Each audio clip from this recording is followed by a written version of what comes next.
All right, everybody, welcome in to another live edition of the Patriots Beat Podcast here on the CLNS Media Network. I am Mike Kadlick, and I am joined by 98.5 The Sports Hub's Alex Barth. It's Thursday. We're here. Me and Alex were at Gillette Stadium a few hours ago. We talked to Josh Uche. We talked to Calvin Anderson. We're going to hit on those. We also had some Patriots news, a couple roster transactions that just came in. We're going to discuss those.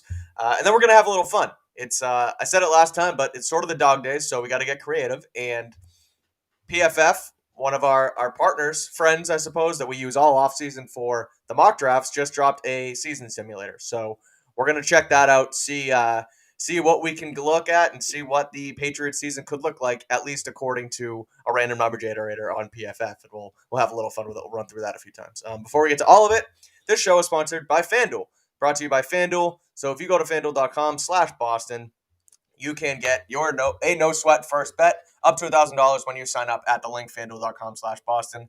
You make a bet.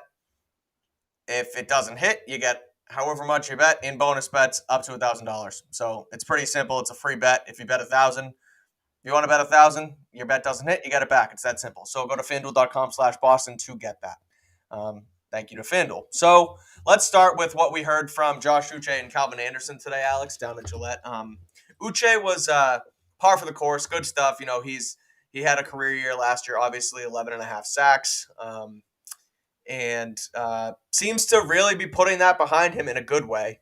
He is really looking forward to a contract season, and he's like, basically a quote that he said that was interesting was, not off the top of my head, I can't think of it, but basically last year does not matter. We're focused on this year, and we're ready to roll into 2023 and hopefully get that contract. But that was the gist of it. But what do you think of what we heard from Uche today, Gillette?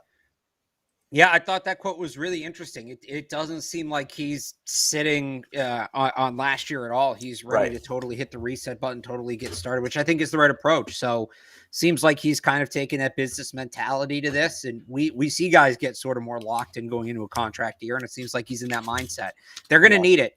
They need that secondary pass rush. They need that tertiary pass rush. They can't leave it all up to Matthew Judon. We've seen what that looks like. And Josh Uche is the clear-cut number 2 pass rusher on this team. They need him to play like that for this defense to maximize. Because when we get into the exercise a little later, we'll kind of be able to talk about it. This defense, they need to maximize this defense. If they're going to make a run of the playoffs and play in playoff games and win a playoff game, they need to maximize this defense, and Josh Uche is a big part of doing that. Right. The other interesting thing, he was asked twice what he worked on this offseason. Both times he goes, shit, everything.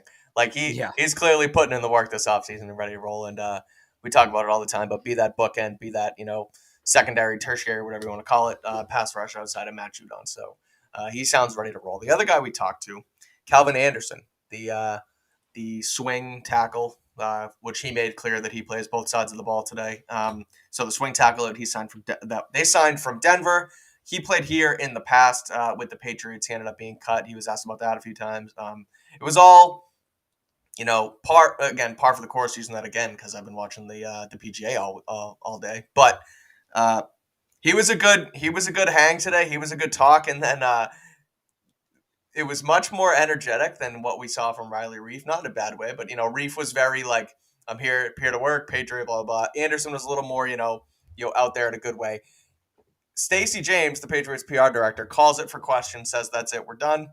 And Calvin Anderson backs away and then turns back to the podium and looks at all of us and goes, by the way, everyone, I can solve a Rubik's Cube behind my back.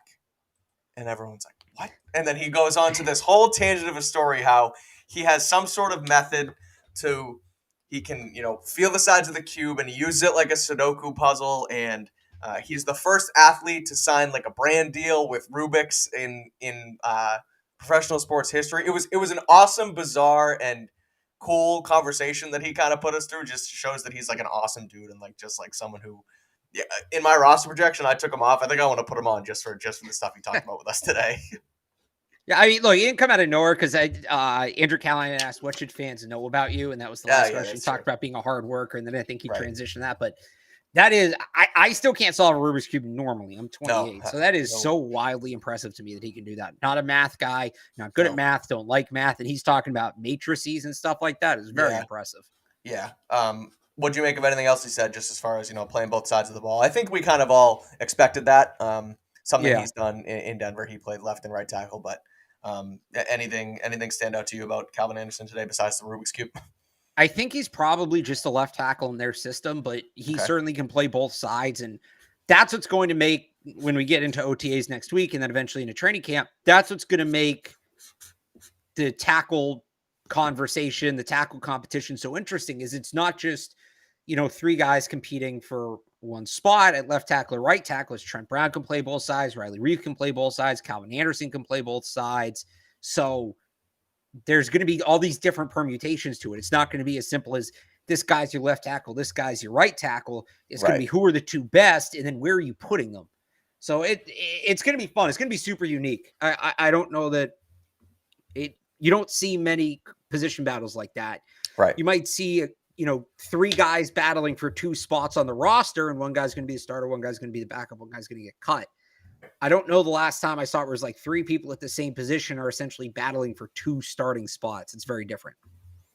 Yeah, it's interesting. It's something that, again, like you said, it's talking about the dog days on here and trying to find stuff to talk about. It all starts next week as far as OTAs go. There'll be a little lull after that again, but we get our first look at the Patriots next Thursday on the field as media members. So that is something to certainly look forward to. This isn't so much the dog days as it is the come down, because you're just so gung-ho into the draft and then you crash into this. No, once OTAs end, that's the real dog days of summer. Yeah, that's fair. That's a fair point. But I was going somewhere and now I can't remember where my train of thought was at. But let's get to the other news of the day with the Patriots, and that is their roster transaction. So they made two moves today. They cut tackle Yodny Kajust, and they signed Jelani Tavai's brother, Justice Tavai. Justice Tavai worked out for the Patriots at their rookie minicamp. He was an undrafted free agent out of San Diego State. Do I have that right? Correct school? Yeah. Yeah, he's not Jonah Tavai. So a lot of people thought they were going to draft Jonah Tavai, who is also Jelani Tavai's brother, who is also from San Diego State, who also plays defensive end. Right. Jonah, did he get drafted? No, he was undrafted. He's with Seattle. He signed like right after the draft. Gotcha. Yeah. So this is a third brother, and I think there's like five. Yeah, there is. I think another one, I can't remember what he does off the top of my head, but they're similar to the Gronks. There's so many of them, and they're involved in like professional sports of some sort all across the country. So they bring him in, and like you said, they get rid of Kajust, and so Calvin Anderson, talking to him today, that tackle room, it shrinks by one spot, so it gives guys like Anderson and Reef a real chance to make the roster after some speculated that they might not. So what do you think of the moves? Do you think Kajust finds his way back here, practice squad, whatever the case may be, or do you think he's gone? I think he's gone at this point. He just never really figured it out. It's funny. I was saying today on Catch 22, I'd love to see the Patriots add another defensive tackle, another run-stopping player, and here we go. So the real story in this is that closes the book on the 2019 draft class. 4 years later, they made 10 picks, I believe it is. Yep. And none of them got to a second contract with the Patriots. This is it. So when you talk about why the Patriots are in the position they're in, and I want to count this up real quick. 1, 2, 3, 4, 5, 6, 7, 8, 9, 10 players. Jake Bailey did earn a second contract with the Patriots, but he never played under it. Right? He was cut. That was an extension that was going to kick in this year. Yep. When you talk about why the Patriots are in the position they're in, and why the roster looks the way it looks, and why they had to go out and have that spending spree in 2021 and all of that, and you could argue to the extent why Tom Brady left, the 2018 and 19 classes, and really that 2019 class are a big part of the reason. I say this a lot. You don't know, even if you know if the players are good or not, you don't necessarily know the full impact of a draft class until 4 years later, when all those rookie contracts are up, who's staying, who's going, who's where. 4 guys unsigned, not even in the league right now, including the first round pick, N'Keal Harry, Juwan Williams, Chase Winovich might not be on rosters week 1. Yep. And then Damon Harris, there's your top 100. Yodny Kajust was 101. Yelda Froholt, Jarrett Stidham, Byron Cowart, Ken Webster. I'm looking at it too. Like what? Right. Rounded out. This is why the Patriots have had the lull they've had, is because 18, 19, really 17, 18, 19, they whiffed as bad as they did. And I would argue 2019 is the biggest whiff of them all. 2017, they didn't really have any picks. Right. But yeah, they're not in a good spot. This is why they're not in a good spot at some of those positions. We've done this exercise before, Mike. Who are the top picks in the 2019 draft? A receiver, a corner, a defensive end, a running back, and a tackle. What were the Patriots' biggest needs this offseason? Yep. Wide receiver, corner, defensive end, and tackle. Yep. That's not a coincidence. No, not at all. And it goes to show, like, and again, there's still time to tell. Like you said, it takes 4 years to tell how a draft class works out. But ever since there was clearly something wrong with whether it was Bill Belichick himself or the way Caserio was running the operation here. And they hit on a few picks here and there, but their drafting was poor. And it's like, not that Brady was the whole operation by any means, because they had good coaches, they had some solid players, but the way they drafted for like a good chunk of time was very poor, and now they're paying for it. And again, I think that we've talked about it on the show. I've written about it, I've tweeted about it, but like Matt Groh is night and day a better executive front office drafter and head of a draft board than Belichick has been and Caserio was here. And you can really see over the last couple of years, and we'll see what happens with this draft class this year. We've talked about it. We're happy with it. We've broken it down. They hit on their needs. If they can hit again, that's a really, really, it's a really strong asset to have here in Matt Groh if he can continue to, bring in guys year after year to add to the pipeline at all these positions in need. Right. So that's that. That's the news, and we're sticking to it. So Tavai in, Kajust out, Uche's ready to roll, and Calvin Anderson can solve a Rubik's Cube. So that's what we have for Patriot News to start off the show. So let's get right into the good old PFF mock draft season simulator and see how we can work this thing out and see what PFF can potentially give us for what's going to happen to the Patriots season. Alex, I'll have you take it away and sort of explain how this thing works. Yeah, so I just got an email about this last night. This was like actually right at tip-off of the Celtics game. So PFF, so this is a beta. We'll talk about the Celtics game later too. Yeah, we will. Oh, yes, we will. This is a beta that I guess got sent out to limited people. I was lucky enough to be on it. Yes, I subscribe to PFF. Basically, what it does is you pick a team as, I don't know, do you have it up, Mike? 1 second. You'll see. It looks like a dark version of the night version, whatever that's called on Twitter that people do, of the draft simulator. And we'll pick it, and it essentially sims all the games and gives us the stats. Now, it looks like in the future, I believe, so there's no functionality here yet. Eventually, you're going to be able to change the lineups, who's starting, who's not, and change the player grades, which I read about it essentially is like, we could sim the season and say, what if, Christian Gonzalez is a 90 grade PFF corner? Okay. Or what if he's an 80 grade PFF corner? We could compare those two, right? So eventually you're going to be able to do that, which does kind of sound super cool. Right, for sure. Right now, all you can do is sim. But we've gotten a ton of questions. We got this on the last Q&A. Mm-hmm. What if they're good, but Mac Jones sucks? What if Mac Jones is good, but they suck? What if they do this and make the playoffs? What if they do this, but don't make the playoffs? So what I thought we'd do is run through some of these simulations and kind of, hey, if this, like we do with the mock drafts, right? Yep. If this was the season, how would we feel about it? Now, this is super random. I don't know exactly how they program this, but I saw one yesterday where the Bills went 0-6 in the division. So it is considering every possibility. We may get some outlandish stuff here, but I'll tell you this. The first one I got last night, just to kind of sum it up, Patriots were 500 team through the first month and a half, rolled off like 4 or 5 straight wins. They were 8-4, and then they lost out. That kind of sounds like what they've been doing the last few years, right? Yep, so 100%. Let's see. We're going to try this. I don't know what this is going to look like, but the point of the exercise is you guys keep asking us because it's such a crucial season, right? Mm-hmm. It's such a crucial season because we, is Mac Jones the quarterback of the future? Is Bill Belichick going to be here long term? Do they really need a number 1 wide receiver? All these questions that hinge on this season, the future of the organization. This is a monumentally consequential season. Well, let's kind of rehearse some narratives as for and I like happen, too that I like that we can see at least on offense the player stats, because that'll kind of so there's going to be player stats too for just for offense. They don't have defense, but we're gonna that'll be interesting to kind of gauge where their offense will actually be according to people asking if they can try it right now. It's just a beta. I was lucky enough to get invited.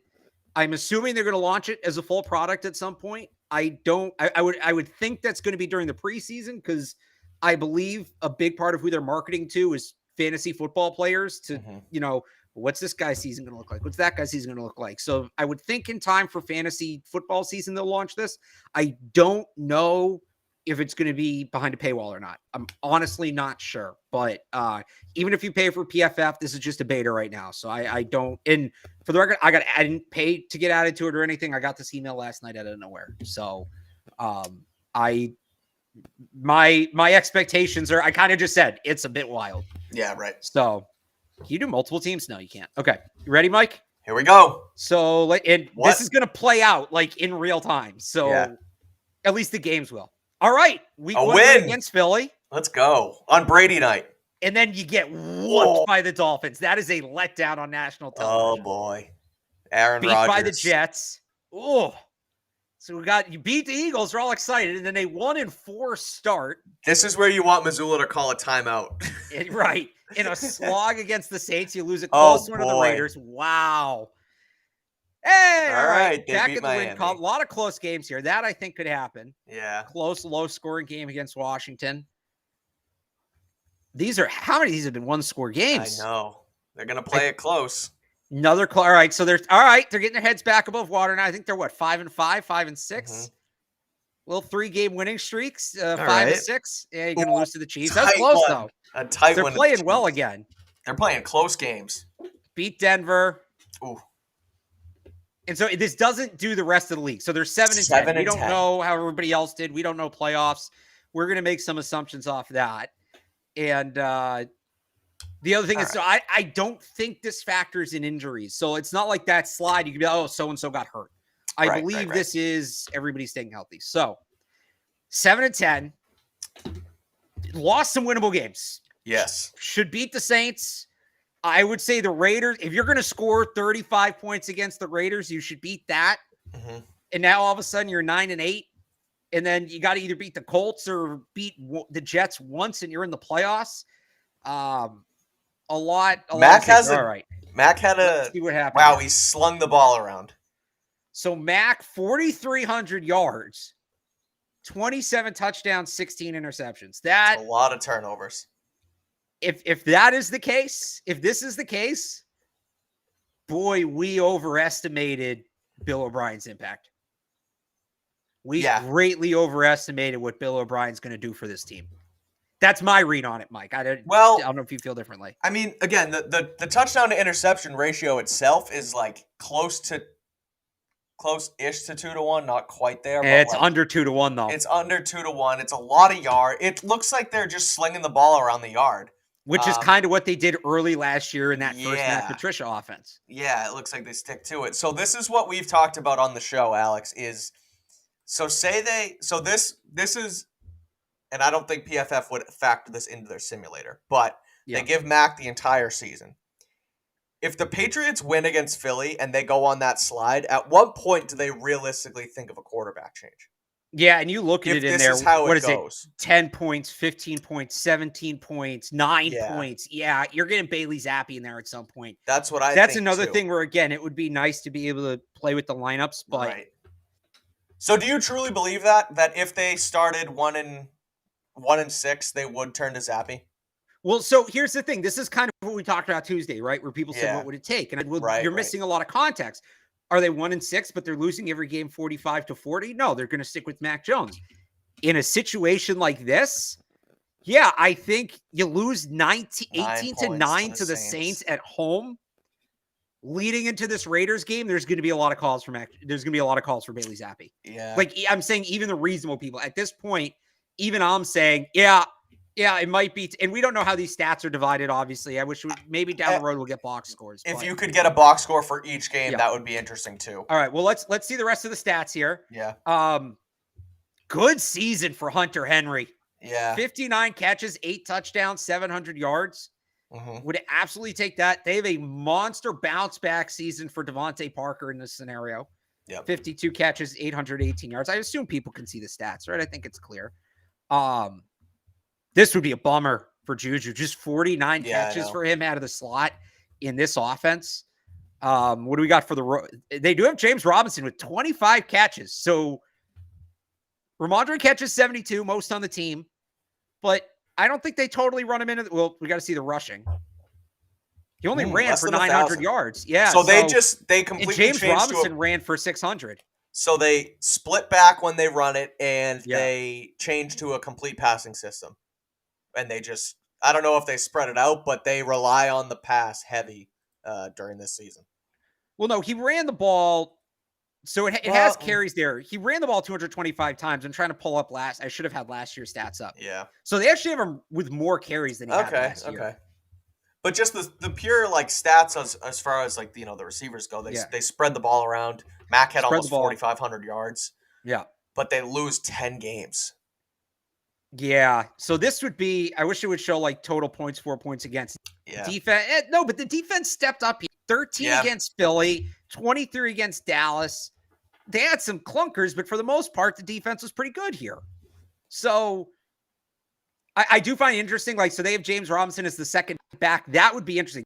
Pierre Strong carried the ball 17 times. Demario Douglas is going to have more than one carry this season. Yes. I promise you that. I don't think he had a catch. Nope. And nothing for Kayshon Boutte. Matt Sokol gets 3 catches. Scotty Washington gets 2. Okay. Here's another one. Tyquan. That's bust. 3 catches, 250 yards, 2 touchdowns. That's a major. So this is one where kind of like people ask if I can make it bigger. I can try to zoom in. I don't know if it'll work. That might work.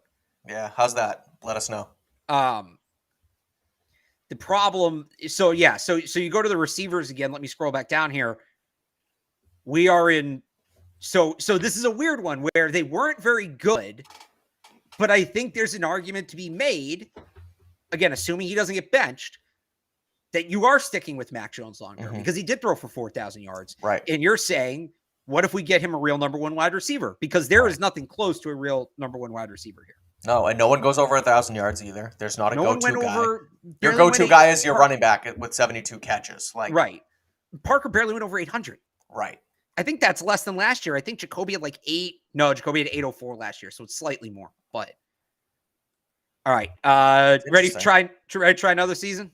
Yeah, let's talk about FanDuel first, and then we will hit a second season and see if we can get anything better than 7 wins. I don't know. It's not about getting the best season. It's conversation. Yeah, that's fair. It's fun. Let's do it. We'll do a couple more after we talk about FanDuel because, we're talking about football, but right now the NBA playoffs are going on, and what you should do is go make a fast break to FanDuel during said playoffs where, the Celtics went down 1-0, but they're still going to win the finals. And right now at FanDuel, new customers can get a no-sweat first bet up to $1,000. That is $1,000 back in bonus bets if your first bet doesn't win. FanDuel app is super secure, easy to use. They have promos every single day. There's a good promo tab that gives you everything. Player props, they put it right there. It tells you how many people are betting it. The app's super clear. It's super bright. It's not dark like the other apps, which I know that sounds kind of nitpicky, but I love it for some reason. I think the FanDuel app is clearly the best out of all of Massachusetts sports books. And you get paid instantly too, so that's huge. You're not waiting around, refreshing the app for your bet to cash it. It pays you out instantly. So go to FanDuel.com/Boston and get a no-sweat first bet up to $1,000. That is FanDuel.com/Boston. There's no better place to bet on all the playoff action than America's #1 sportsbook, and that is FanDuel, which is also the official sports betting partner of the NBA.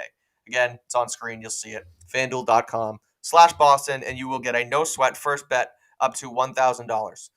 They help us. We help them. It's a great partnership here at CLNS Media, so go ahead and do it and get your bonus bets at FanDuel.com/Boston. All right. Run it back? Yeah, we'll run it back. Let's do another simulation and see if we can hit on anything better. I wish you could slow down the games and talk about them. I know we said that earlier when we were running through it, but hang on, I gotta zoom this out. I don't know why it's not working. Oh, okay, there we go. It's going. All right, so held the Eagles to 17 points and lost in week 1.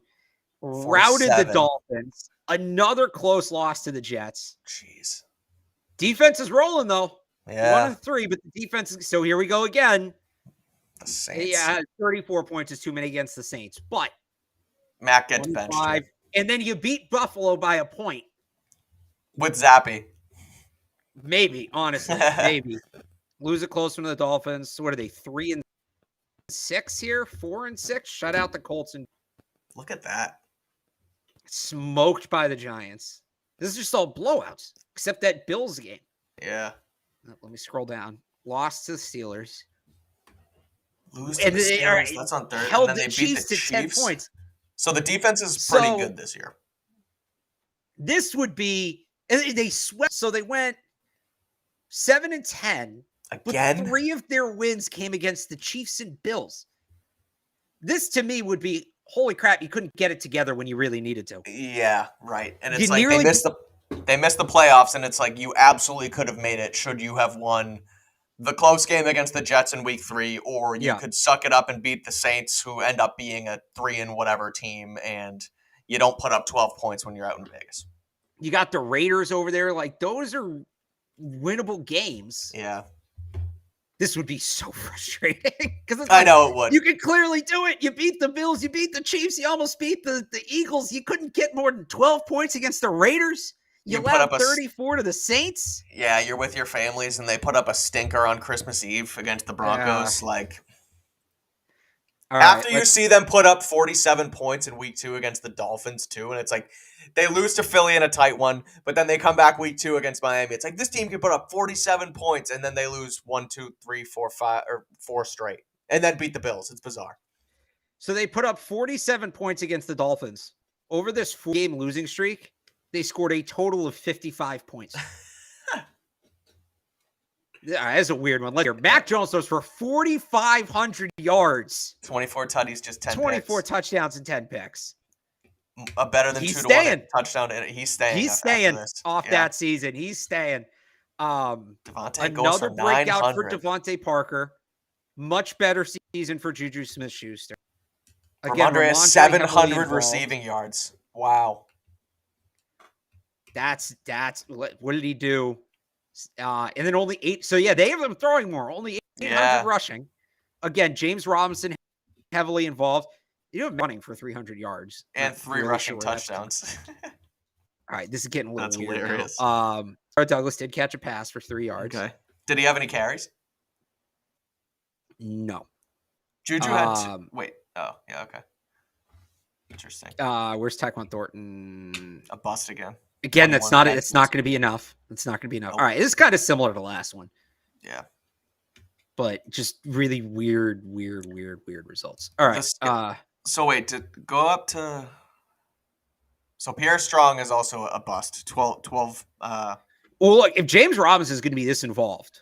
Yeah, that's true. There's not really room for him, right? Because he only had 15 catches. So they basically used Ramondre as the passing down. Like, he still carry the ball a lot.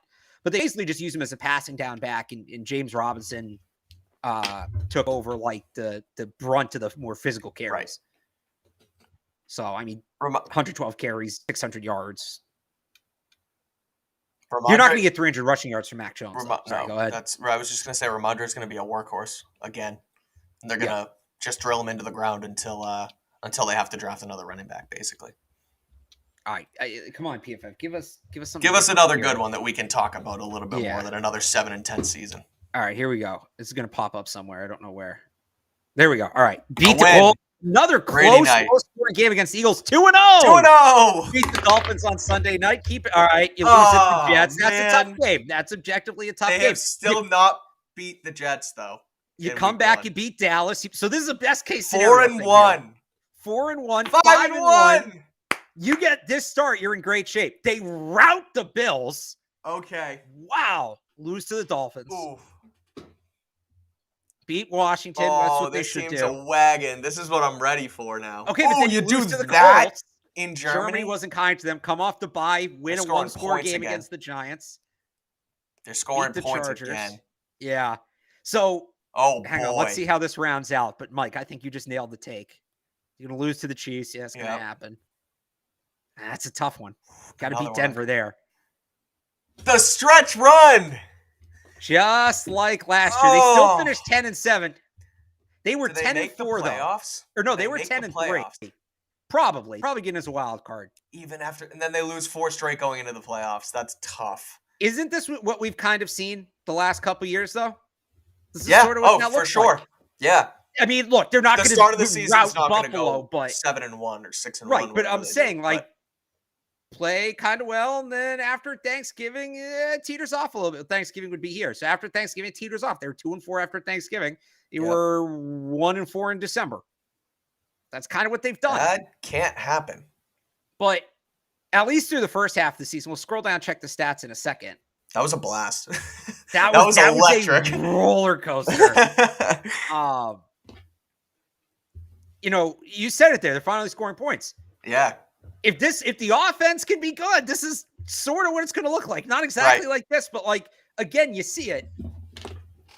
I don't know how realistic this is, but they can hold Dallas to 17 points. I think they can do that. They've just got to score 23. Right. Where's another example? This again, I don't think the Giants are scoring 30 on them. If they can put up 37 against Dallas, they're going to win that game. 38. You don't see them put up 38 against teams like Pittsburgh. I don't do it. So I don't think they're going to put up that much of a stinker against India and Germany either. I don't think so. I don't think so either. But unless Richardson comes out in his rookie year and plays like Mahomes did in his second year, otherwise, that team's not going to be like that. This is because I can see it too. 10-3, maybe they're not 10-3, but they're within playoff shot. Yeah. And then you lose to the Chiefs. Snowballs, you lose to Denver, and then you got 2 tough games to end the year. I can totally see that. Yeah, me too. But that Denver game is going to be critical because they're going to probably lose to Kansas City, and then you have to sack up in Denver and win a game before you go into the 2 division games to end the year. And if they don't, that's 2 like you said, 2 in a row, snowballs into Buffalo and Jets, and then you're screwed. What we look at here is the Indy game and the Denver game. You had to win one of those. Yeah. You had to win one of those. You just didn't. All right, let's see the stats here. Mac Jones, 29 touchdowns, 18 picks, 4,700 yards. This is another one where I'm like, all right, what exactly did Bill O'Brien do? Yeah. Well, it's not a bad season, but he throws for 4,700 yards, though. You got to keep him. He changes this. This is he's putting up Drew Bledsoe stat lines here. He's putting up yards. He's putting the ball in the end zone with touchdowns, but he's just turning the ball over at a clip. And it's it looks like Brett Favre out there. How many rushing yards did he have this time? Oh, I don't have the full stats checked. And then he's going to run for 300 yards, apparently. I don't even think he's run for 300 yards in his career. No. All right, this is as much now an exercise in making fun of PFF as anything else. Yes. Mac Jones has run for 231 yards in his career. Ran for 129 as a rookie, 102 last year. So imagine they just go out there and start running power QB power with him or something, or a zone read. Holy crap, look at this season. This is as great as this would be. This is kind of my nightmare for Ramondre Stevenson. 84 catches. He had 1,000 yards receiving. Hilarious. 5 receiving touchdowns, another 7 on the ground. He ran for 1,000. He's a 2,000-yard player. My God. That's awesome, though. And you still got 700 all-purpose from James Robinson. Yeah. Yeah, the offense is just insane. All right, I might be done. 26 catches down. 26 catches from KB again is tough. How many total yards of offense is this for the team? What is the passing? I'll do Felger and Maz math. Call it 4,700. 1,009, 520, 306, 10.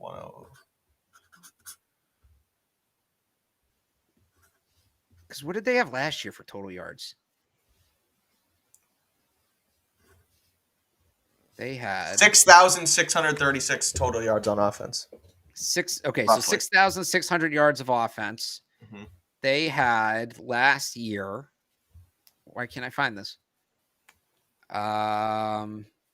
Jeez. Oh, here we go. 3,800 rushing, 4,800.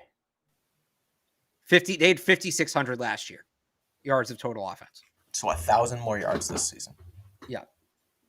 And this, as somebody in the chat points out, this is why I don't believe in analytics, because this is why we play the games. Yeah. Better for Tyquan Thornton. Like, you want to see more catches. This is the kind of pace he should be on, though. 28 for 431. Double both of those numbers and we're in business. Yeah. You don't even need a double. Like, he should be like 4,800. 40 catches, 800 yards, somewhere around there would be like a really good. They're cooking at that point. They're four receivers over 700 yards is a plus in my mind. That's true. Still nothing from Kayshon Boutte. I know he's in here because he had one that I did. He was in one that I did yesterday. And not much from Demario Douglas. The Chiefs had 7,000 total yards last year. Yeah, that's unreal. That's insane. All right, you want to try one more? What's that? Yeah, we're at 35 minutes. We'll do one more. We'll chop it up, and then we'll finish with Boston sports. Because he's just starting to annoy me. So, again, low-scoring game against the Eagles, as is tradition. Look at that. Route the Dolphins. There you go, Mike. 1 point win Let's over go. Rodgers and the Jets in New York. That might make the season worth it alone. Yeah. Again, that's one where I don't necessarily know that they're going to beat Dallas. But if you hold Dallas to 13 points, you should win that game. Yep. So what are we at now? 4-4 with the win over Miami in Miami. 5-4. 6-4. Here comes kind of the soft underbelly of the schedule. Yep. That's a game you got to win right there. 6-5. You got to go win that game. 6-6, and now here we go. You're setting up must wins down the stretch.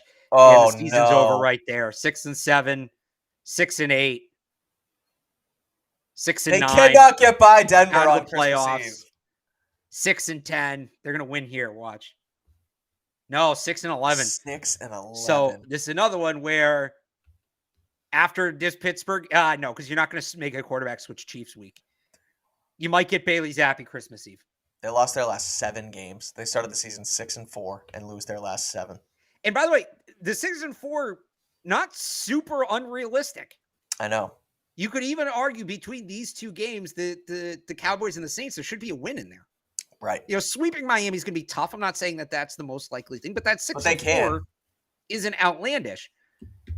But again, this is kind of what it's been. They've fallen apart down the stretch late in the season. Let's look at some stats. Wait, so go back to the losing the 7-game losing streak. So you start 6-4. I keep talking about, the potential of benching Mac, right? Mac's still your guy after 10 weeks. You said you're not going to bench him going into Kansas City. Do you where do you stop the bleeding with Mac Jones and go to Zappi? Because on one hand, you're not going to bench him before Chiefs week, but you might not bench him after losing to the Chiefs either. But depending on his performance, I guess. But so I think it's cumulative. Yeah. They don't score a lot of points here. 18, 24, 20. This is who they are, right? They can't get to 20 points. Yeah. I would say maybe before this Pittsburgh game, but it's a short week. So you have short week Chiefs. I think the Denver is just where you make the switch, but it's not just about the Chiefs. Because look at this. They don't score. They put up 24 against Washington, against a bad Washington team. Outside of that, they don't score more than 18 points from week 7 on. They only score more than 20 points 4 times on this schedule, which how many times they score more than 20 points last year? Wasn't a lot. And Max, when we scroll down, Mac is probably still going to have 4,000 passing yards. Let's see. Yep. So but you're not keeping him at this point. At this point, we're talking about, I don't know that we're talking about Caleb Williams, but we're talking about Drake May and Michael Penix and guys like that. 4,300 yards, 21 to 12 touchdown to interception ratio. You can't have that. That's just not going to be enough. Hunter Henry again with the big season, but not big enough. Juju has 7 receiving touchdowns. Flip these. He's not going to be a red zone threat. No. Hey, we finally got Kayshon Boutte. Caught one pass for 16 yards. There we go. But not a lot of touchdowns on the board. This is not great for Tyquan at all. They hate him. 25 for 330. They're just not using him right, if that's the numbers for him. Kendrick Bourne actually with these would be good numbers for him bouncing back. 1,600 all-purpose yards for Ramondre. Mac goes for over 200. Again, for some freaking reason. Also, Juju had 1 rushing attempt for no yards. I think Juju running for 800 yards. I read that 1 carry for 800 yards. Yeah. Math. So it's interesting. The simulator seems to think, and this is where I would actually agree with it, for what it's worth, if I'm reading this correctly, the offense is better when Ramondre isn't the offense is better when Ramondre is the workhorse. Yeah. Right? Think about it. Those last couple simulations we did, Ramondre was at like 2,000 all-purpose yards. They were humming. Yep. They don't think the Patriots can replace that level of production by putting somebody else in Ramondre's role. That's a real concern. Yeah. And it's something they're going to have to kind of wrangle with. I think this whole thing has kind of just been dumb. I'll be honest. The simulator does not work as well as it should. That is actually a cogent point to take out of this. That is actually a worthwhile discussion point. They can't use Ramondre as much as they have. They can't run him into the ground the way they have been. But you still have to replace that production. Right. I was going to say he's still your best player on offense, so you need to figure it out somehow how you're going to replace that. Also, I'll add here because I saw somebody talking about it in the chat. Does Bill survive this season? No. I would agree with you. You lose 6 straight, 7 straight to end the year. There's no way that you make a change. However you want to do it, whether it's a passing of the torch and he retires, but no, that you can't. You can't continue on like that. Bill Belichick will never be fired by the Patriots. I truly believe that. He'll never be publicly fired by the Patriots, I should say. He'll either retire or it'll be a mutual parting of ways and he'll have some job. He'll go be an advisor either at the Naval Academy or some other NFL team. Like he'll have another job lined up. So it looks like he left on his own accord, but Cam Accord? Bill should not survive this season. And honestly, I don't know that Bill O'Brien should either. If this was the season. Now, I think they'll be better than this offensively. But this to me, you know what this season is, Mike? What? This is what would have happened if they kept Matt Patricia. Yeah, same thing. Yeah, totally. This is the alternate universe where Matt Patricia doesn't get fired and comes back as offensive coordinator. Yeah. This is what you'd be looking at. Totally. Like you win 3 games, 8, 9, 10, weeks 8, 9, and 10, but you're only putting up 18, 24, and 20. You squeak by with like a defensive touchdown or 2 in there, and then after that, it's just disaster once again. And Belichick just refuses to make changes, probably knows after Christmas that he's just completely out the door, and then they go 3-6, weeks 17 and 18. You put up 3-6 to close out the Belichick era in New England. Could you imagine that? It'd be ugly. We're doing one more because that was super depressing. All right. Let's end it on a good note. Not that this one won't be. All right, let's see here. Okay. Oh, we actually got points in the opener. The Patriots lost, but we got points. Beat Miami. A dub. Okay. Come on. Lose to the Jets on the road. So far, I think realistic. That's not unrealistic against the Cowboys. No, it's not. This could happen. I am still in the camp of this could happen. I don't see that happening in Vegas. They could lose that game. I don't know about the score. All Flip 6 and 7. Okay, I'm with you on that. Route Miami in Miami. Love that. Do it. All right, so what are they now? 9 or 7-2? 8-2? No, they have 3 losses. Oh, all right. So whatever the right. All right. So but here we go again. Late in the season. Here's the late back-to-back losses after Thanksgiving to start. Make it 3 in a row. Oh my God! Close game on Thanksgiving. You lose to the Chiefs. You gotta beat Denver. Lose that's got to be in a snowstorm. 13-10 to Denver. They swept Buffalo again, and they beat the Jets, and maybe that gets them into the playoffs. If they knock off Buffalo and the Jets, it could. Holy crap! You don't feel good about this team going in the playoffs. Mike, if this is their season, what's your reaction? If they can somehow rally after losing 5 straight. After coming home from Germany. You're right. They come back from Germany, they lose 5 straight, but somehow they're still in the hunt and get wins against 2 division rivals and 2 guys that they're fighting against in the playoff picture.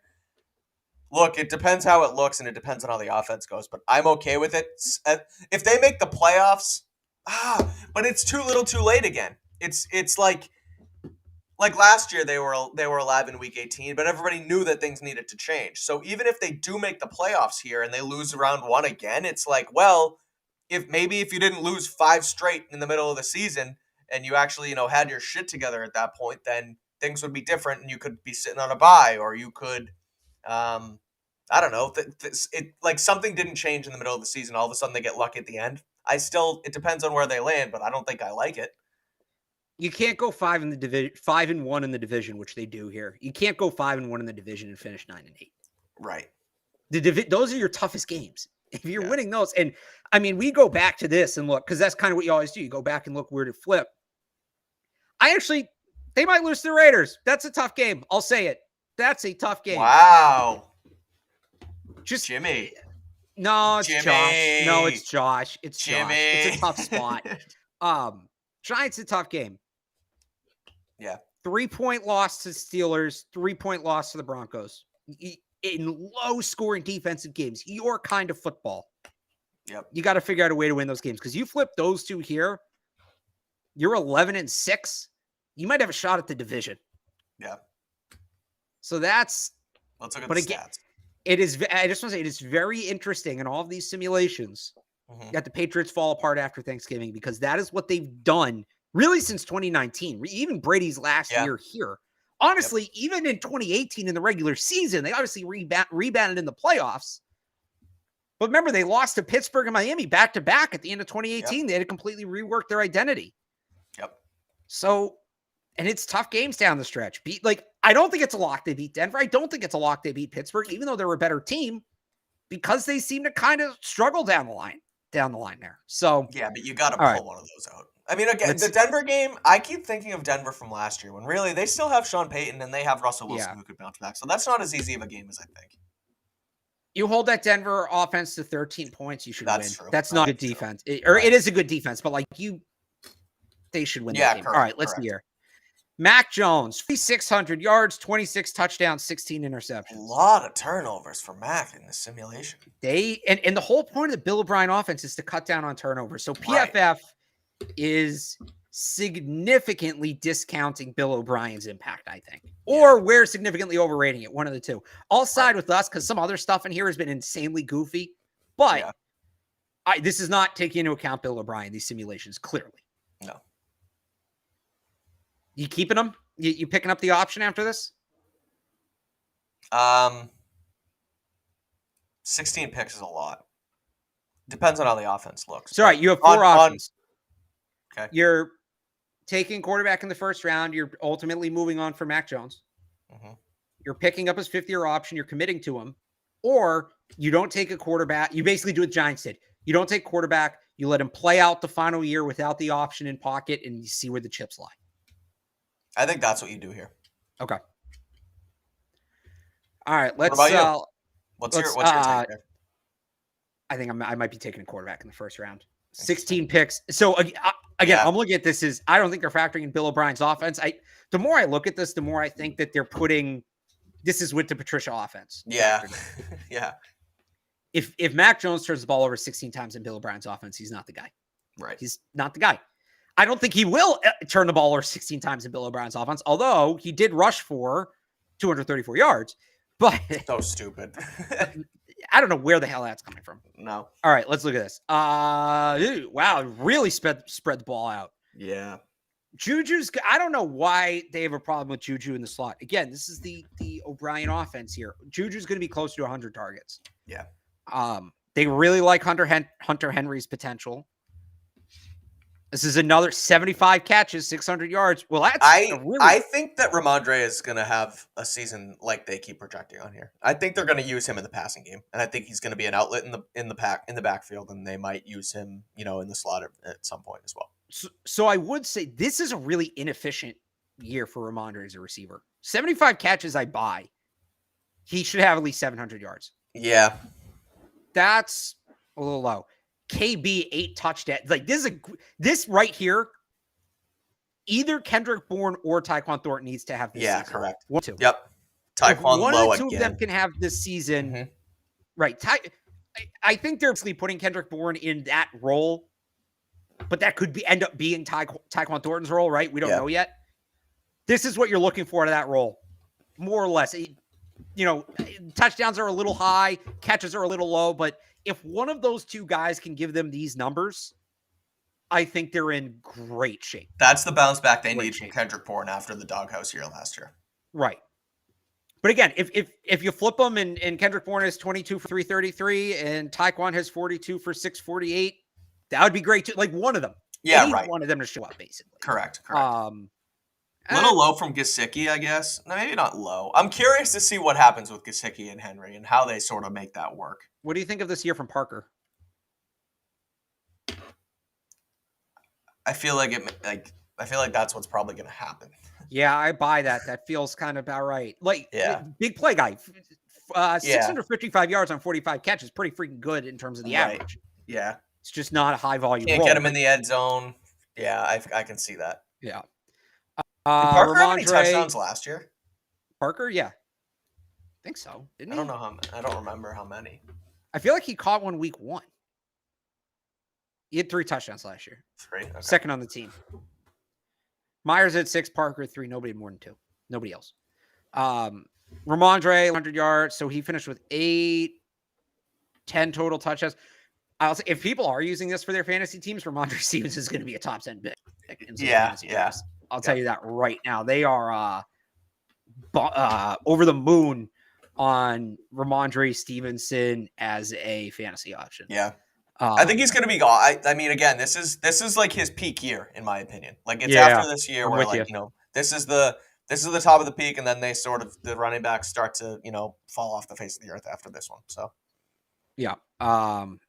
Mac Jones, again, 65 rush attempts. So this is where, again, when they add the functionality, and I'm going to zoom out here to kind of go back to the main page. Thought I was going to zoom out here. There we go. When you can adjust the lineups and we can make like Pierre Strong the second running back, right? Maybe we'll revisit this down the road once more functionality is added. I do want to try one more thing here, Mike, before we wrap this up. Sure. I wanted to do this too. Yeah, so it's clearly wonky with the Patriots, but the Patriots are kind of a wonky team. They're kind of hard to predict. Would you say that, okay, we're going to do actually 2 more. With the 2 most sure things in the NFL, I think we both agree the Chiefs are the best team in the league, yes? Yeah. Who would you say is the worst team in the league? It's probably the Cardinals, right? Well, the Cardinals. But are they going to have Kyler in this? It kind of changes if they have Kyler. Who else is really bad? Atlanta, they just Atlanta doesn't have a quarterback. Yeah, that's my problem. Washington. Washington's going to be atrocious. Yeah. All right, so we're going to run this once with the Chiefs and once with the Commanders and see what happens. Like, if they have Mac throwing for 4,500 every single season, what do they have? Right. Pat Mahomes throwing for. All right, so they beat Detroit, only 32 points, put up a 40 burger on the Jags. I'm excited for that Chiefs-Detroit game to open the season. Wow, that would be something. Chicago. Shootout against Rodgers most. Now, that would be freaking awesome if we get that Week 4 game. Yeah. Chiefs are 2. Now, the Chiefs are usually slow starters, so this is interesting. Tie? What are you giving us a tie for? Where do you see? Oh, what the hell? Wow. All right. So according to PFF, nobody can win any games. No. Because what is their record? They're 3-7. 5-7. 4-8. 4-8. 4-8. 4-9. 5-9. They beat the Let's Patriots. go. 6-9. 7-9. 7-9.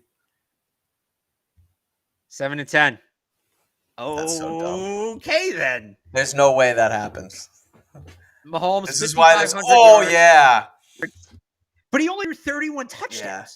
This is why this is still in beta. This is goofy. This is so goofy. I love this. Who leads the team? Kadarius Toney goes for 1,300 yards for. Mike, you weren't on the show the year of that draft. No. I was sitting here saying Kadarius Toney was like the next great gadget receiver in the NFL. Oh my God, would I feel vindicated? Oh, this would be such a fun season. And Isaiah Pacheco, another one of my guys, they have him over 1,000 all-purpose yards here. 1,400 all-purpose yards. Mahomes rushing for 400. Sure, why not? Wow. Fascinating. Who else? But 7-10? Like, what are we doing? This is ridiculous. Okay. Sky Moore busts. Sky Moore total bust, 13 catches. But Noah Gray goes off, sure. All right, that was wonky. That was weird. All right. And now Commanders are going to go like 14-3. I was going to say, and now we will put the Washington Commanders into the playoffs. Sam Howell's going to throw over 5,500 yards. Wow, the Commanders played the Cardinals week 1. What a job. They're 2-0. 2-0 with Sam Howell. They're 2-0. They almost beat the Buffalo Bills. They held Josh Allen to 13 points. That's insane. See, Washington's defense isn't awful. 3-2. Yeah, they put up 45 on the Bears. They are better than the Chiefs were at this point in that simulation. What the hell? 5-2, 5-3, 5-3, 5-1 against all teams, not the Eagles. All right, lost the Patriots. Yeah. Here's the come down. Yeah, 5-5, 5-6. When they tank for Caleb. Yeah, 5-7. Yeah, because they beat the Giants 9-7 after Week 12. They fire Ron Rivera Week 12, and then they win their next 2 with an interim. Caleb Williams will not be playing in our nation's capital based off of this. I'll tell you that right now. They finished with the same record as the Chiefs. Although, holy crap, 52-20. I'm dying to know how many yards they give Sam. You're not battling for a pick at this point. Why are you? Okay. All right, let's find out. 4,100 yards, 22 touchdowns, picks. 19 picks for Sam Howell. What an adventure. Terry McLaurin. Yep. He's a dude. Logan Thomas. Wow, they're high on Logan Thomas. That's pretty much it. Dotson is fine. They have a lot of receivers here. Alex Erickson. Evan was a huge Alex Erickson guy at one point. He thought he was the next great Patriots slot receiver. God. Solid year for Brian Robinson. Yep. Sam Howell running for 199 yards. There you go. Terry McLaurin gets 6. Okay, so if you were worried about what this thing was projecting the Patriots at with all those 7-10 seasons, keep in mind the Chiefs and the Commanders went 7-10. So PFF clearly just thinks every team in the league is going 7-10. Yeah. But I don't know. I thought that would be a fun experiment. No, it's fun. That's something to do. I would like to think at the very least we got some interesting talking points out there, right? When we're going through the player stats and the pace of the season, things like that. But PFF, big 7-10 guys, apparently. Big bowlers. Yeah, that's bizarre. Yeah, a nice split. So that's that. Couple exercises. If you missed it, if you came in halfway, go back and check it all out. Mac Jones has never thrown for under 4,000 yards in the history of the PFF season simulator, so that's something. I don't think anybody has. Okay, wait, hang on. Let's do one more. Oh God. Okay. Who is the worst starting quarterback in the league? Desmond Ridder. Yeah, you're probably right. And that team runs the ball a lot. Yeah. Right? Because I'm going through Carolina has, yep. I'm just going through here real quick in my head. Like Baker is not great, but that's a pass happy offense. Yeah. Ravens, Bengals, Browns. I mean, maybe we could try the Steelers, but no, everybody else. I mean, it's gonna. No, it's maybe Atlanta. Tannehill. Yeah, it's Atlanta. All right. But Desmond Ridder's worse than Tannehill. Yeah. All right. So they're gonna go 14-3. They are. Although Bryce Young puts up 29 his debut. Oh, maybe we finally found a not 7-10 season. 0-3. Here we go. The Jags. Oh, and then they get Trevor Lawrence on the road. 1-4. CJ 1-5. 39. 2-5. Right. Beat Tampa. It's a division game. Lost close to Tennessee. Oh, they beat the Vikings. Yeah, and they hung points on them too. 29. We might be trending towards a Caleb Williams pick here. Yeah. Caleb Williams in Atlanta would be fun. Anything more than 5 wins. All right. So now let's see. Caleb Williams in Atlanta would be insanely fun. Yeah, it would. And they probably just cost themselves. Yeah, they're now they're really in trouble. End of the season strong. Oh, they didn't go 7-10. 6-11. They finished 1 game behind the Kansas City Chiefs. Don't scroll. Okay. Do they put Desmond Ridder over 4,000 yards? Yes or no? I say yes. Yeah, they probably did. Because you know what? Because Kyle Pitts is going to have some stupid big numbers. Yeah. All right. 5,100 yards for Desmond That's Ridder. So stupid. That's so stupid. That's so dumb. And he only threw 21 touchdowns. What the hell happened? How many? Who's their leading receiver? Is it Pitts? Drake London goes for 15. Stop 99 catches. Oh my God. The Falcons are hammered drunk. 800 yards for Mac Hollins. Jonnu Smith got 380. Oh my God. I think that's what he had his whole career here. Yeah. Oh, let's see the rushing. Oh, would Bijan have receiving? 18 for 132. 18 catches. Jeez. Wait, how many yards did Ritter have? 400? No, on the ground. Oh, and he ran for another.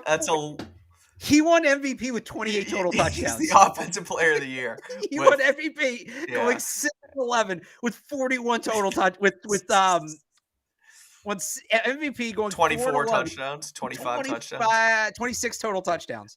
Right? In 21, and 26 total touchdowns. Oh, that is so stupid. That's so stupid. That is all right. Well, it's a beta. Yes. It's a fun tool objectively. Yep.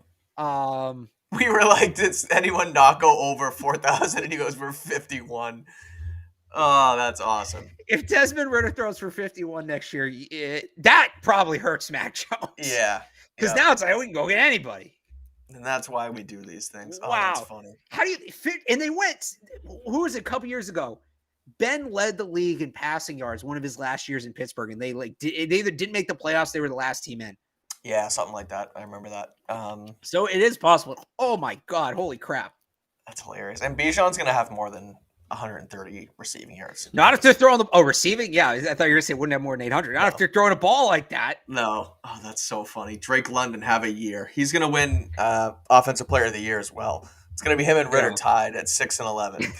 All right, so that was a fun. Wait, how many yards did Mahomes have with the Chiefs? 40. No, he was 50-something. Oh, no, he was like 55. Oh, 55. Yeah. He had 55. So PFF's very pass happy. All right. That's what the nerds do.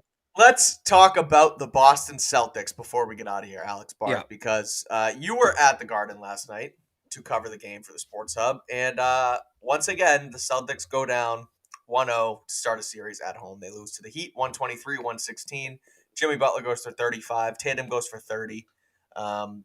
Joe Mazzulla fails to call timeouts in the third quarter once again. They won 3 out of 4 quarters, but they let up 45 points to the Miami Heat in the third quarter. 46. And that's why Alex was there. 46 in the third quarter, and they end up losing game 1. So, again, they outscored them in 3 out of 4, but that doesn't matter. Like you said, we were texting about it last night. This is not the European Soccer League. Aggregate does not matter. They lose. And what do you think of their chances moving forward? What happened last night? What's wrong with these Celtics? Why can't they get off the hard starts? After Jason Tatum gets out of his, I don't know if it's a mental lapse, I don't know what it was, but he craps the bed in the first 3 quarters of game 6, comes back, steps on their throat in the fourth quarter, and then goes for 51, and then they just collapse in the first game again. Why can't they do it? What's wrong with this team? Yeah, it's all kind of same answer. They are outside of game 7. Game 7 was such an anomaly. Because I'm going to give you some numbers, Mike, over the last couple of years here. They're not a third quarter team. So first off, here's the scoring margin by quarter in the playoffs this year, not including last night. Because I didn't have the numbers for last night when I wrote this. I wasn't going to go punch them all in. First quarter, plus 1.8 points per game. Second quarter, plus 3.6. That's a great quarter. Yep. Third quarter, minus 1.1. Fourth quarter, plus 2.1. So great everywhere else, minus in the third. Yep. But all right, so it's a problem this year. Wait, last year in the playoffs, first quarter, it was actually even, 0. Second quarter, plus 3. Third quarter, minus 1.5. Fourth quarter, plus 2. And I'm going to give you one more set of numbers here, Mike. This is last year's Eastern Conference Final against the Heat. So just that series. I already gave you the numbers for the whole playoffs. It's just that series. First quarter, plus 2.4. Second quarter, plus 3.4. Fourth quarter, minus 1.9. Fourth quarter, plus 1.3. They're not a third quarter team. They haven't been. And it's something they can't solve because, in part, I think they deny that it's a problem. I think they're in denial of it. Mike, Game 1 of the Eastern Conference Finals last year, they were up 7 at the half and then got outscored by 21 points in the third quarter. Game 1 this year, they were up 8 at the half and then got outscored by 21 points in the third quarter, the same number to the day, a year ago to the day. Yep. Joe Mazzulla last night, when asked about what happened in the third quarter. We won 3 out of the 4 quarters. We lost 1 quarter because we dropped our sense of urgency. He actually said that a couple times last night. We won 3 out of the 4 quarters. Now, here's Ime Udoka exactly a year ago when his team blew it in the third quarter. We won 3 quarters other than that, but obviously that one's going to stand out. We really Something's had one fishy. quarter that hurt us. Something's going on here. And you go to the quotes from the players last night. Mazzulla talks about the loss of urgency. Marcus Smart says we get tired of doing the little things. Jason Tatum says, I don't know, I have to go back and watch the film. They don't truly believe this is a problem.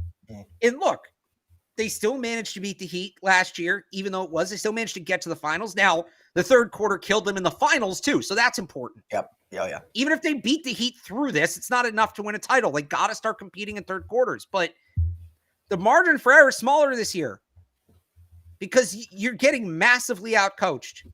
Mazzulla not taking a timeout during that third quarter. Spoelstra was excellent. I actually ran the numbers, Mike, on the timeouts. Coming out of Celtics timeouts, which team went on the run? Miami went on 3. The Celtics went on 2. Miami was actually better out of the Celtics timeouts than the Celtics were.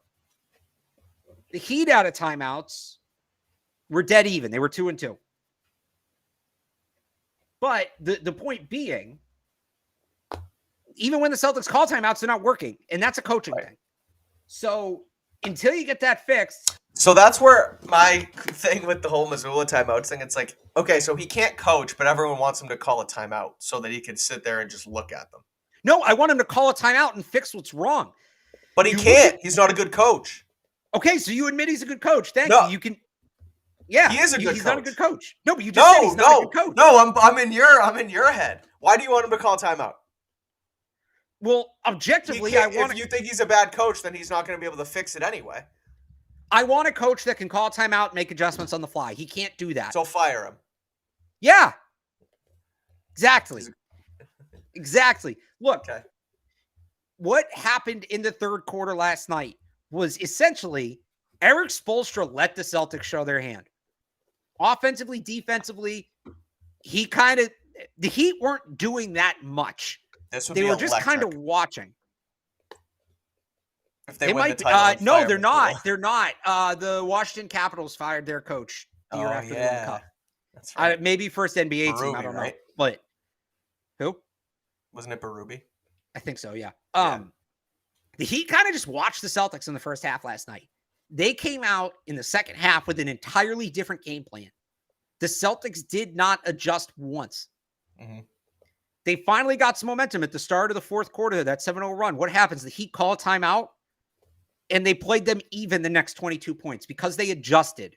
They started attacking the paint. They got Bam Adebayo more involved. It became more drive and kick and getting shot opportunities for guys like Caleb Martin and guys like Max we talked about on the podcast on Tuesday, right, Caleb who Martin. Killed the Celtics. Jimmy Butler also just did what he does. I told people not to sleep on Jimmy Butler. Yep. They're going to keep doing that. And maybe Mazzulla can adjust game to game. That was going to be my next question. So go ahead. Finish. In order to beat the Miami Heat, you can't just adjust game to game. You have to adjust in game because Erik Spoelstra is not afraid to throw out his entire game plan in the middle of a game and replace it. He did that last night, and he'll do it on more than one occasion. There's one other quote from Mazzulla. I don't have it directly in front of me, but he was basically asked about this. He said, the question was something along the lines of, Erik Spoelstra will call timeouts and adjust, and you like to let things play out. And that's been his line. He said that in the past. He likes to let things play out. Yep. And his answer to it, hang on, I'm very close to finding it. Here we go. He was asked about a style of letting things play out compared to Spoelstra. And his answer was he called 2 timeouts in the first quarter. And by the way, coming out of those timeouts. He's good at the podium. At the podium. Both those timeouts he called resulted in runs for Miami. He's good. Yeah. He's only good. It's only good if you're winning. It's only good if you're winning. He doesn't know what he's doing. Yeah, he doesn't know what he's doing. He's massively outclassed right now. And I know coaching maybe doesn't matter as much in the NBA. I'll concede that. But It's going to matter in this series because the Heat are that good at playing all these different styles. It's going to be a problem. So that's my question. So Missoula's that bad, and I'm getting into your head because you know my take on Missoula, and maybe it's not a great one. Maybe I'm stuck in the mouth on it, and maybe I'm just here for the hot take to get under your skin, what have you. Let's put that aside for a second. So Missoula's not a good coach, and they can't call timeouts, but they're the most talented team arguably left in the playoffs. How do they fix it? How do they get through Missoula's bad coaching? Jason Tatum has to outduel Jimmy Butler. Exactly what they did in Game 7. Look at what happened in Game 7. It didn't come down to Missoula. It didn't come down to him because they just blew the doors open in the third quarter. Jason Tatum, and to a lesser extent, Jaylen Brown, they can do it. I've seen them do it. I don't know that they can do it 4 times in 7 games or now 4 times in 6 games. They'll do it. I think they'll do it tomorrow night because they generally respond pretty well. Probably have a good game in Miami, but Jason Tatum has to outduel Jimmy Butler, and Jaylen Brown has to outduel the second best player on the Heat, whoever that is, whether it's Martin or Struss. Probably going to be Bam Adebayo more often than not. That's what has to happen. You know, they can't be Jason Tatum. Jaylen Brown cannot be Tatum turned the ball over, I think it was 6 times last night. Yeah. And Jaylen Brown was like 2 of 10 from the field. Can't have it. Not good enough. Can't have it. You've got to take the game out of Joe Mazzulla's hands. If it's a single-digit margin going into the fourth quarter, the Heat have already won the game. Because they are going to manage it better down the stretch, and they are better at winning close games than the Celtics are. For the Celtics to win this game, they got to come out. And look, they kind of did it in Game 1. Came out, they punched the Heat in the face. But the Heat are going to punch back. You've got to keep going. They're not going to let up. They're not going to let up like Philly did in Game 6 and 7. They will not go away. And by that's not like, oh yeah, no, they're a little more competitive. No, they'll be down 15 with 3 minutes to play. They won't go away. Jimmy's not stopping. Won't. Yeah, Jimmy won't, and nobody on that team is going to be the guy that stops and then has to face Jimmy Butler asking why he did. Exactly. That's leadership. So that's why he's awesome to have on your team. Oh, I freaking love Jimmy Butler. Yeah. They can't. They have to be able to counterpunch back and counterpunch back and counterpunch back. And that's what they did in Game 7. And it's what the Sixers did to them at times in that series. You remember that? Like every time the Celtics, I forget what game it was. I think it was Game 4 or 5. Every time the Celtics would get the lead back down to like 9 points, the Sixers would quickly get it right back to 15, 16 points. Celtics would slowly work it back down to 9 and then boom, right back to 15. Yep. That's the kind of game the Celtics need to play if they want to win this. Yep. All right, so I'll change my take. I had Celtics in 5. I'm changing it to Celtics in 6. They're the better team. Miami's not going to shoot 50% every single game from 3. Maybe I'm a little higher on Missoula than everybody else, but ultimately, Jason Tatum's too good of a player. Jaylen Brown's too good of a secondary player. They're better than Miami. So let me ask you this. Yeah. You're the one person left who's okay with Joe Mazzulla. Yeah. And unlike some of the people, a lot of the people defending Joe Mazzulla today are saying the players simply aren't good enough. But you just said Jason Tatum, Jaylen Brown are among the best there is. Why are they losing then? Why are they having so much trouble with teams that they're better than? Well, first off, last night, Miami was just on fire from 3, and they had a bad quarter. Like teams have a bad quarter, and I truly believe that's why they lost last night. Okay, so the whole history of 2 years now that's been a pattern. You just chalk that up to a fluke. Well, wasn't Ime Udoka a good coach? Yeah, but you're saying that last night was like a fluky thing that they had this bad third quarter. No, I'm not necessarily saying it's a bad thing. I just think they can get through it time to time, and it's not going to be as bad as 21 point. Okay, that's fair. In the third that's quarter. Fair. But no, I just think they need to play more consistently, and I like to an extent that Mazzulla lets them play through struggles, but at some point they do have to call a timeout. Sometimes it goes too far. I will give it that, and maybe he's not ready yet. He's shown at times that he's not ready yet. But I think the team is too good for them to falter, at least in the conference finals. I still think they're going to beat Miami within 6. It could go 7, but I still think they can beat them in 6. I just think they're better. They're just a better team. All right. So that's where we're at.